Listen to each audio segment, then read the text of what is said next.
సంవత్సరంలో అడుగు పెడుతున్నటువంటి కవితా ప్రసాద్. ఈ అగ్నిహంస కావ్యం గురించి, దీనిలో ఉన్నటువంటి ఆ సారాంశం గురించి నారాయణ రెడ్డి గారు స్థానికులాకంగానే కాదు, సాకల్యంగానే చెప్పినట్టు అనుకోవాలి. కవితా ప్రసాద్ వచన కవితలు రాస్తూ ఉన్నప్పటికీ ఇంతకుముందు కూడా ఆయన కొన్ని వచన కవితలు రాశాడు.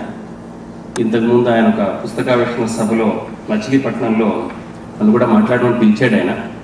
అప్పటి నుంచి చూస్తే ఈ అగ్నిహంసలో చాలా ఒక పరిణత స్థాయికి ఆయన వచన కవితా రచనలో చేరుకున్నట్లుగా మనకు అనిపిస్తుంది. ఇది 50 కవితల సంకలనం. అయితే వచన కవిత్వంలో అనేది ఏంటంటే ఏ కవితకు ఆ కవిత విడివిడి ఖండిక ఒక సంకలనంగా వచ్చినప్పుడు దాన్ని మనం కావ్యంగా కూడా భావించవచ్చు.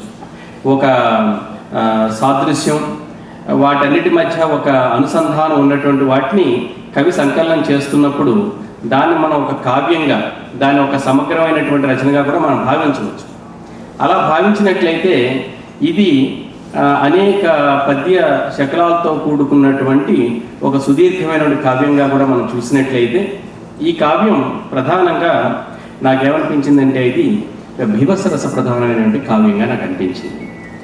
ఈ భీభత్సరసం దాదాపుగా ఆధునిక సాహిత్యం అంతా కూడా శ్రీశ్రీ కన్యాశుల్కం గురించి అది భీభత్సరస ప్రధానమైన నాటకం అన్నాడు. ఆధునిక జీవితం, ఆధునిక మనం జీవిస్తున్నటువంటి సమకాలీన జీవితం దాని యొక్క స్వరూప స్వభావాల్లోనే ఒక బీభత్సాన్ని నింపుకున్నటువంటిది.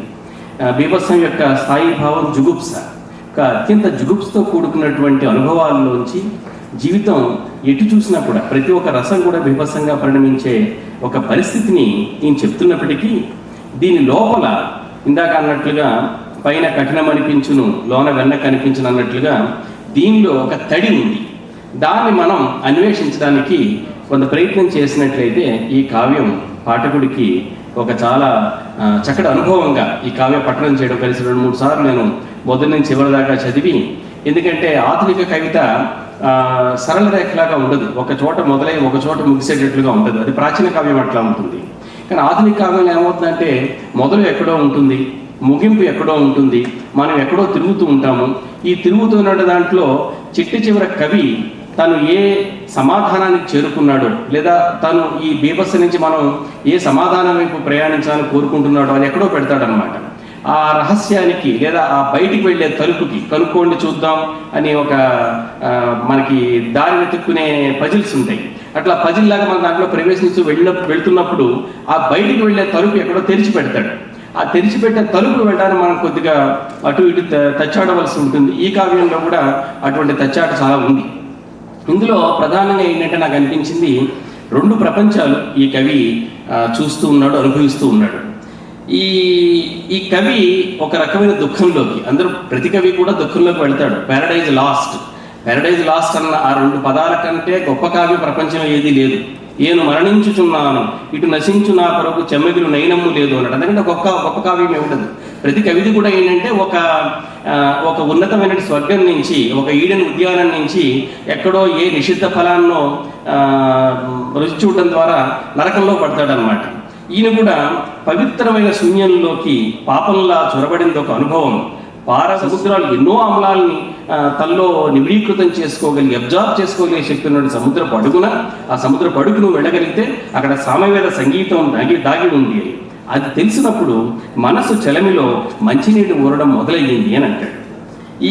ఇటువంటి పరిస్థితుల్లో కవికి చాలా తనని బతికించే అనుభవాలు ఉన్నాయి. ఒక మాట అంటాడు, ఒక కవిత చదివితే అది రాత్రంతా స్వప్న దీపం కావాలి. చాలా బాగుంది. అంటే ఎవరైనా ముందు నువ్వు భావుకుడు అయితే, నీకు మోహన్ ప్రసాద్ అన్నాడు బతికిన క్షణాలు అని, నీ బతికిన క్షణాలు గుర్తుపట్టుకోగలిగితే అప్పుడు నీ బతుకు నువ్వు వృద్ధి చేసుకోగలుగుతావు.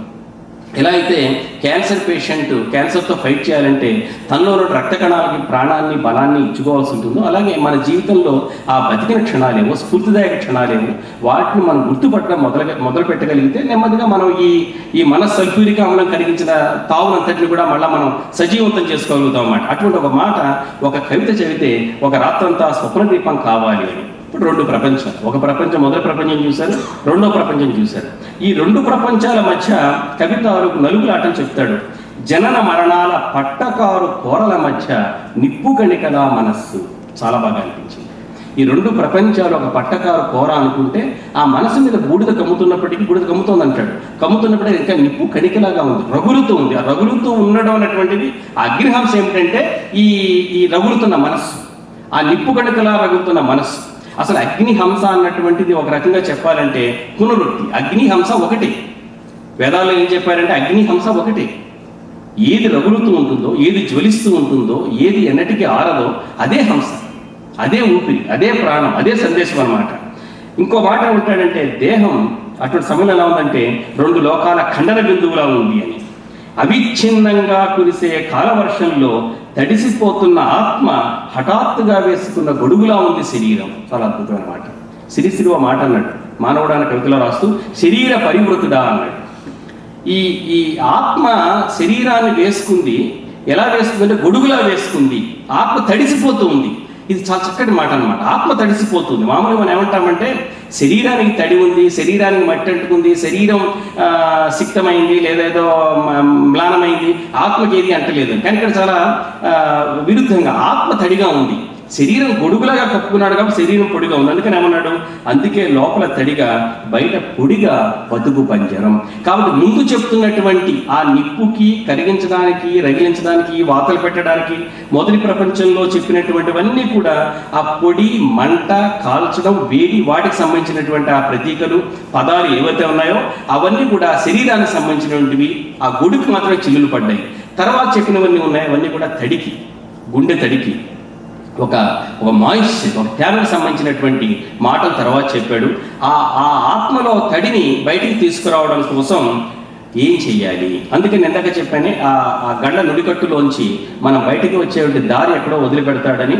ఆ తలుపు ఇందులో వెలిగే చీకటి అనే కవిత ఉంది. ఆ కవితను ఏం చేశాడంటే ఆయన మొత్తం కవిత అంతటిని కూడా బోల్డ్ లెటర్స్లో ప్రింట్ చేశాడు అన్నమాట. ఎందుకు బోల్డ్ లెటర్స్లో ప్రింట్ చేశాడంటే ఆ కవిత మన ముందు ఏమనిపిస్తుంది, ఒక సూచన పాఠకుడికి, ఇందులో ఏదో ఉంది. ఎందుకు ఈ కవితని ఈయన తక్కిన వాటన్నిటి మామూలు అక్షరాల్లో పెట్టింది ఒకటి మాత్రం ముద్దక్షరాలు ఎందుకు పెట్టాడు అంటే, ఆ కవితలో ఈ కవిత మనం చూపిస్తున్నటువంటి తను వెతుక్కుంటున్న దారి, మనం బయటికి వెళ్ళాలనుకుంటున్న దారి, బయటికి రావాలనుకుంటున్న దారి అందులో ఉందేమో అని. ఆ కవితలో చిట్ట చివరి మాటలు ఏమన్నాడంటే, తెల్లవారేదాకా చీకటి అనుభవించాల్సిందే, చీకటిని గడపందే, చీకటిని గడవందే సూర్యుడికైనా తెల్లవారదు అని. కవికైనా, సూర్యుడికైనా, మనిషికైనా, ఎవరికైనా కూడా చీకటిని గడపాలి.